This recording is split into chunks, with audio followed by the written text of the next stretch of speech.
안녕하세요, 예스다입니다. 지난주에 이어서 오늘도 조현성 성격장애에 대한 영상 2편 영상을 준비했는데요. 오늘은 이 조현성 성격장애를 개선하기 위해서 본인이나 또 주변 분들께서 참고하면 좋을 만한 내용을 말씀드릴게요.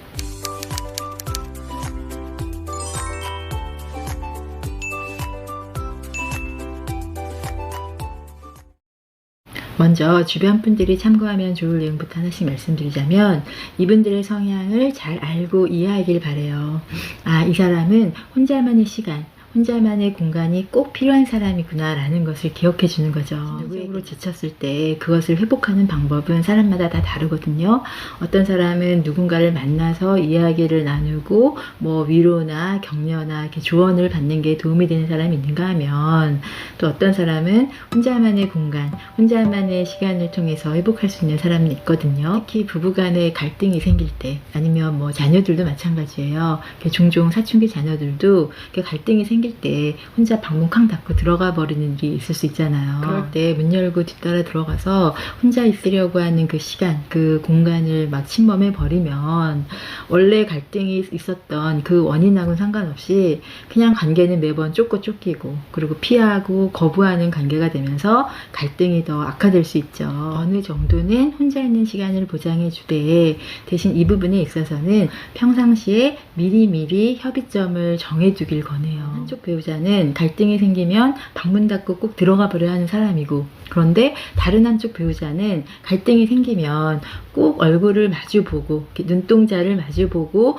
꼭 이야기로, 대화로 갈등을 풀어야 한다, 이런 사람일 수 있잖아요. 이렇게 서로가 정반대의 유형이라면 한평생 갈등이 생길 때마다 아까 말씀드린 것처럼 쫓기는 관계가 될 텐데, 이런 악순환을 끊어내는 최고의 방법이 서로 간의 합의점을 정해놓는 거예요. 예를 들어서 혼자 있고 싶은 사람은 우선적으로 혼자만의 시간을 갖되, 대신 그 시간을 1시간, 3시간 이렇게 미리 정해놓은 시간에 맞춰서 그 시간이 지나면 상대방과 이야기를 나눌 수 있도록 그런 노력을 해야 하고요.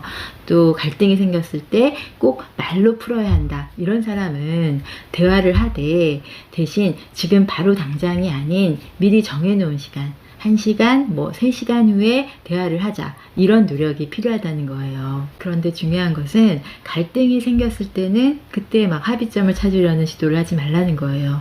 서로 간의 합의점을 정하는 것은 평상시에 미리미리 해두셔야 합니다. 건강하고 성숙한 관계는 갈등이 아예 없는 관계를 말하는 게 아니라, 갈등이 생겼을 때 그것을 잘 해결해 나가는 관계를 말해요. 여기서 갈등을 해결한다는 건 어떤 의미냐면, 서로 간의 합의점을 찾을 수 있느냐 없느냐, 또 그것을 잘 지키도록 노력하는 걸 말해요. 바로 이 점이 성숙함과 미성숙함의 차이, 건강한 관계의 기본입니다.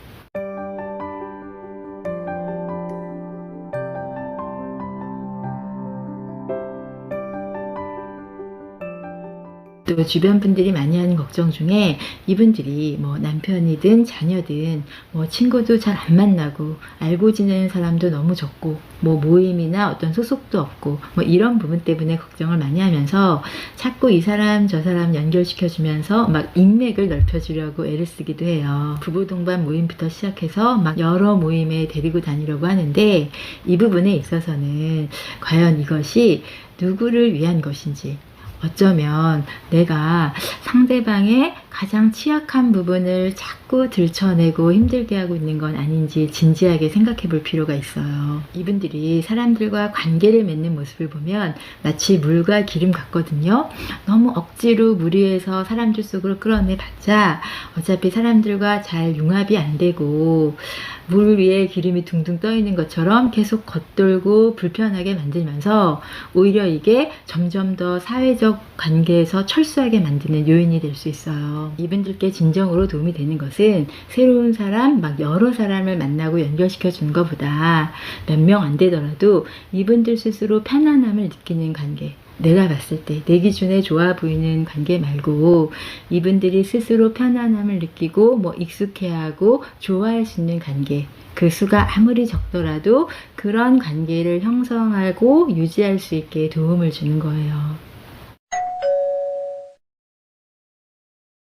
이 조연성 성격 또한 적응적인 수준에서 일상생활을 무리 없이 잘 해내는 분들이 계세요.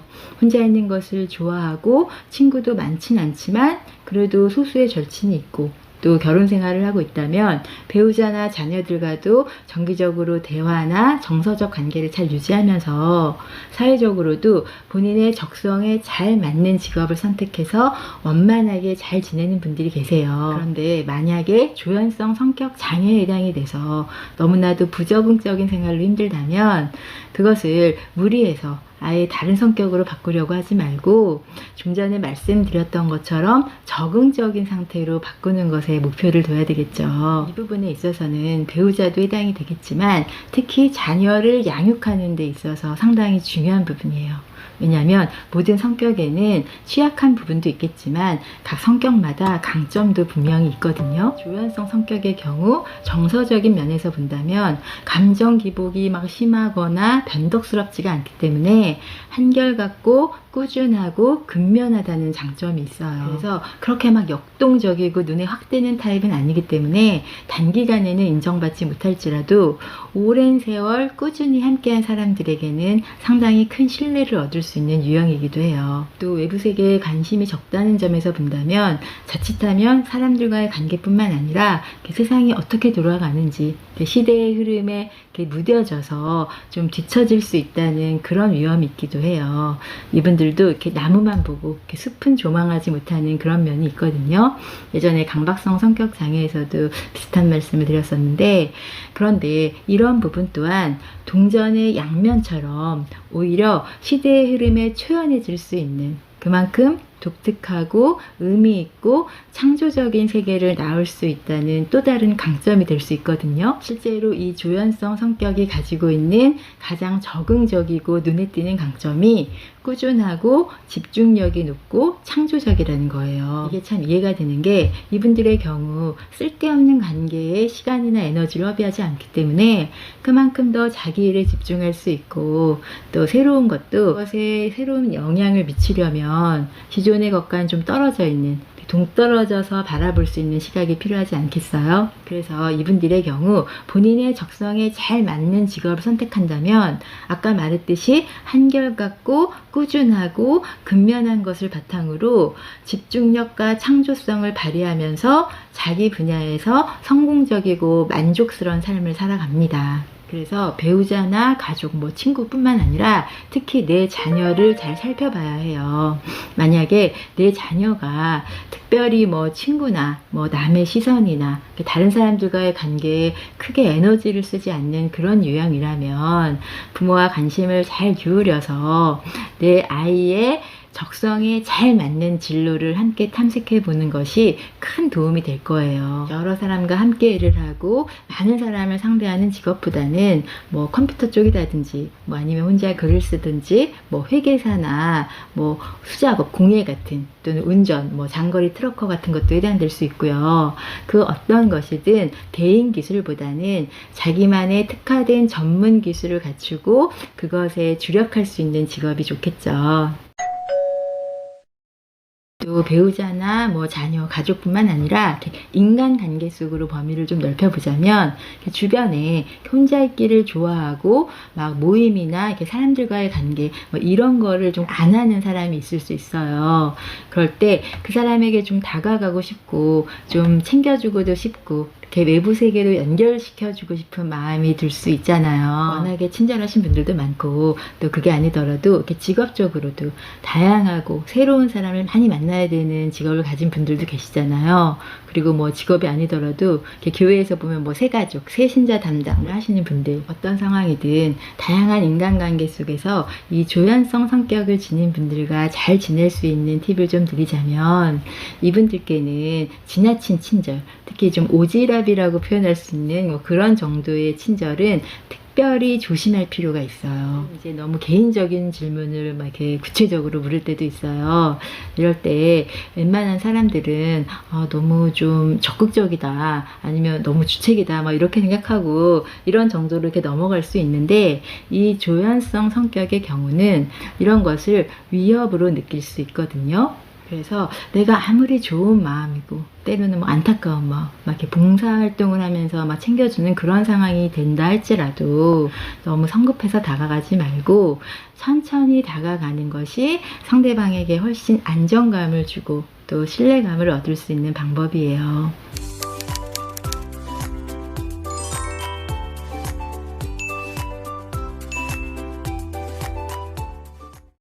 무엇보다 본인의 노력이 가장 중요하겠죠. 나는 뭐 친구를 안 만나고 또 가족들과 따로 대화를 나누지 않아도 뭐 외롭고 불편한 게 없지만 그래도 내 주변의 사람들은 나로 인해서 너무나도 외롭고 지쳐 있을 수 있고 또 내가 미처 인식하지 못했을지라도 누군가라도 나로 인해서 거절, 뭐 상처, 불쾌감을 느낀 사람이 있을 수도 있어요. 그리고 무엇보다 사람은 혼자서는 지낼 수 없는 존재라는 것을 생각해 보시길 권해요. 제가 회피성 성격장애 영상에서도 말씀드렸듯이 지금은 내가 젊고 건강하고 유능하고 돈도 많아서 나 혼자 힘으로 남들 도움 없이 충분히 잘 살아갈 수 있다 해도 누구든지 언젠가는 타인의 도움이 필요한 시기가 옵니다. 그런데 그동안 너무 오랫동안 사회적 관계를 안 해왔다면 언제라도 나에게 또는 내 가족에게 도움이 필요한 순간에 나를 도와줄 지지체계가 잘 마련되어 있지 않을 거거든요. 사람들은 나에게 위기가 닥치면 난 그땐 누구에게 연락해야 할까? 내가 연락할 수 있는 사람은 몇 명이나 될까? 또 내 연락을 받고 나를 도와줄 수 있는 사람은 누굴까? 이런 생각을 하거든요. 이런 생각을 뭐 자주 하는 사람도 있고 가끔 하는 사람도 있고 또 거의 안 하는 사람도 있는데 본인들은 이런 생각을 얼마나 하는지 궁금하거든요. 조현성 성격이라고 해서 이런 생각을 아예 안 한다는 건 아니에요. 그런데 지금 이 순간에 과연 나에게는 어떤 지지체계가 갖춰져 있는지 한번 진지하게 생각해 보시길 바랍니다.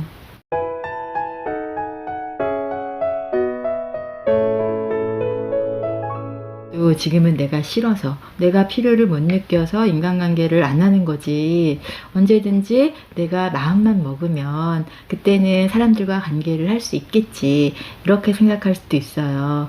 물론 그렇게 되면 정말 다행이지만 또 그게 그만큼 쉽지 않을 수 있거든요. 대부분의 사람들은 이렇게 한 해 한 해 지나면서 이렇게 성인들 특히 중년 이후에는 이렇게 여러모로 활동 범위도 좁혀지고 대체로 사람들은 이렇게 나이 들수록 점점 개방성도 낮아져서 이렇게 새로운 일, 뭐 새로운 만남 이렇게 새로운 것을 알아보고 시도하는 것을 두려워하고 잘 안 하려는 경향이 있어요. 게다가 살아오는 동안 이미 그들에게도 편안하고 오래되고 익숙한 친한 관계가 이미 잘 형성되어 있을 텐데 너무 오랫동안 사회적 관계를 안 해왔다면 아무래도 관계 기술이나 뭐 대처 능력 이런 것들도 많이 떨어졌을 수 있기 때문에 아무리 작은 사회라도 새롭게 그 안에 들어가서 적응하는 데는 어려움이 많을 수 있어요.